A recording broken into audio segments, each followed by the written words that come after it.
administration doing about foreign disinformation and use of social media? Well, there you have it. Backing up and trying again. I'm Shepard Smith in New York, reshaping the message she was, one already delivered by President Trump. Yesterday, the president added N''T to a word, and the White House tried to act like the message had changed. It did not. Today, when asked whether Russia is still targeting the United States, the president said no. Just now, the press secretary said something else. Here's Sarah Sanders. I had a chance to speak with the president after those comments, and the president said thank you very much and was saying no to answering questions. He wasn't asked if he would answer questions. He was asked specifically if Russia is still targeting the United States, and he said no. The truth is recorded. Why he says one thing and then his White House attempts to change it, we really don't know. Is Russia still targeting the U.S.? Is Russia still targeting the U.S., Mr. President? Press, let's go. Make your way out. No, you don't believe that to be the case? Let's go. The reporter who asked the question and witnesses in the room says there was no doubt he was answering the question. This goes directly against what his top intelligence official has said repeatedly, including last week. In regards to state actions, Russia has been the most aggressive foreign actor, no question. And they continue their efforts to undermine our democracy. The Director of National Intelligence, Dan Coats, said the digital infrastructure that serves this country is literally under attack, and one of the worst offenders is Russia. Dan Coats, who served in the military, former senator, former representative in Congress, a man who told Barack Obama, you must sanction the Russians because of their invasion and takeover of Crimea. You must. Dan Coats said that. This is part of a pattern. One thing is said at the White House, and then it's changed in another setting. First, the president trashed the British Prime Minister Theresa May in public. Then the White House backed it up before she barely survived a challenge in Parliament. Just yesterday, as you heard, it happened again regarding a statement the president made during his summit with President Vladimir Putin. About 27 hours, half a dozen tweets, and 2 interviews after that statement, President Trump claimed he used the word would instead of the word wouldn't when he said, I don't see any reason why it would be Russia interfering in the American democracy. In context, his message was perfectly clear, and adding an NT to one word did not change the meaning. He said both sides were to blame. He said there could be other hackers and interferers in the election. He said Putin was very strong and powerful in his denial. Again, part of a pattern. Say one thing, change it later, sort of. Fallout from that summit continues on Capitol Hill. Some lawmakers say they're considering new sanctions against Moscow. And the Secretary of State, Mike Pompeo, is set to testify on this matter next week. What happened in the meeting with Putin? We do not know.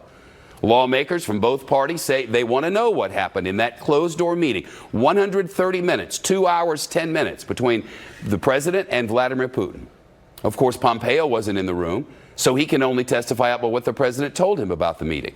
So some on Capitol Hill are asking that the interpreter, who is said to have been there when it all happened, that interpreter be called to Capitol Hill to testify on Capitol Hill. What happened in the meeting? Did President Trump make any agreements with Putin? We don't know. Did he make any promises? Did he offer any confessions? We do not know. We'll have the latest from the Hill and on those efforts in just a moment. First, Peter Ducey, who's on Fox Top Story live at the White House. Peter, the pattern continues. Say one thing, back it up, and try to change it.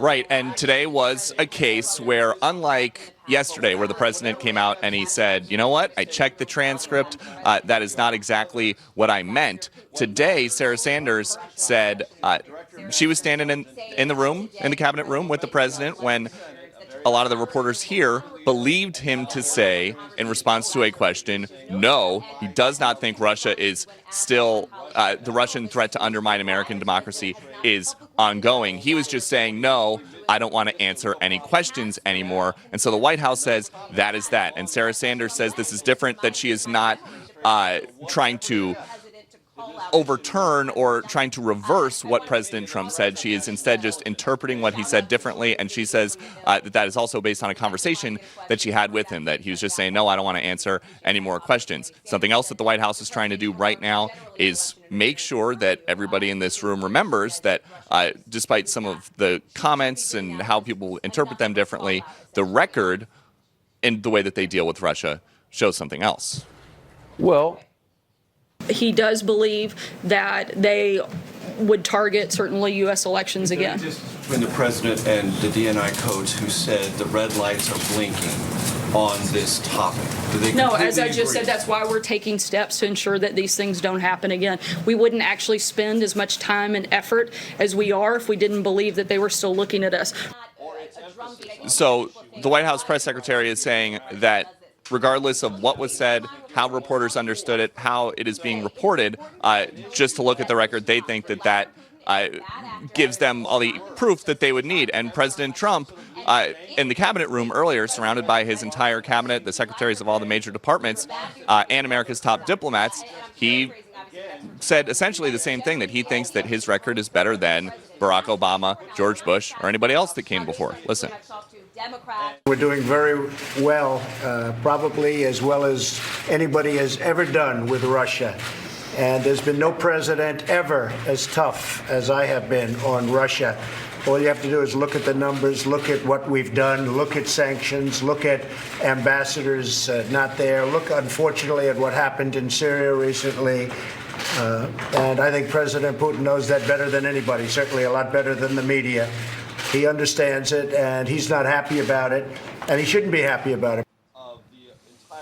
Something else that Sarah Sanders revealed at the end of her briefing before she walked back into her office, she does not know of any kind of a recording that exists from that one-on-one meeting between President Trump and Vladimir Putin. Shep.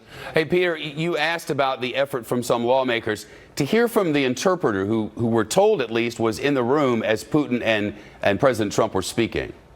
Right. The American interpreter who was helping President Trump communicate with Putin has not been heard from, at least not publicly. And so some lawmakers who do not take President Trump at his word on Capitol Hill, on the Democratic side of the aisle, want to subpoena her and make her either confirm or deny whether or not what President Trump is saying is true. I asked Sanders if that is something that she could ever get behind. She told us to ask the State Department. Haven't had a chance to do that just yet, Shep. Peter Ducey, live in the briefing room. Peter, thanks very much. We're going to hear from Tara Mahler in just